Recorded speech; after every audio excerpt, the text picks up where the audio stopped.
want to walk you through how I create dried mint tea.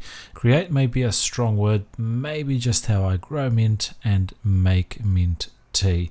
Just remember, this is the way that I do it, not necessarily the best way to do it. And if you're here for the first time, click on that subscribe button so that you can be notified of new videos that are uploaded. Also, let me know what you preserve at home.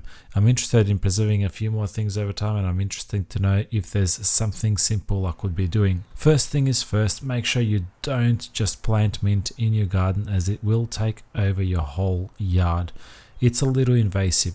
I put mine in one raised garden bed, then it escaped to the second bed, and I can now see it slowly sneaking into the third one. It will have roots underground that span way beyond where you can see the stem above of the ground. So once you do see the stem above the ground, I'm afraid you've lost the battle. Just be prepared to drink a lot more mint tea in the winter. One of the most important steps in the process is to get a tool that will effectively cut down the mint so that you can put it in bunches.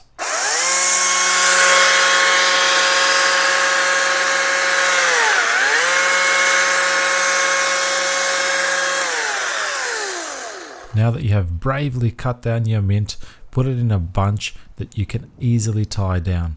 I just use whatever I have to tie it down, usually some nylon string, though I think if you can get more reusable options, you should do that. Anything that you can put in compost to break down is best. This next step you can do if you want to, and this is to wash mint before you put it to dry. Now, some people recommend that you don't need to wash mint tea before drying, but I prefer avoiding that diarrhea if I can. Now, you can put your bunches to dry in some undercover area that doesn't have too much dust and has a lot of airflow. Now, basically, you want to avoid the buildup of mold by putting it in an area with good airflow. You also want to avoid lots of dust, as it will become part of your tea later. Now, once you have dried it, and you will know by touching it, if it crumbles easily and it's easy to separate the leaves from the stem, then it's ready. It takes about a week or so if the conditions are good to get to this stage, or it could take up to a month if the weather is a little humid. Now, I usually sterilize a jar of sorts by boiling it and then put the new dried leaves into the jar for safekeeping. It can usually stay in the jar for months, if not a year.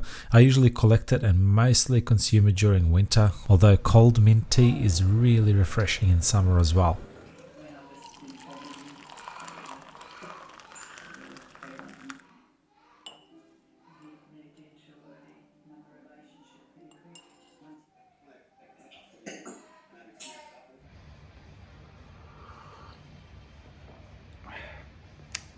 Minty.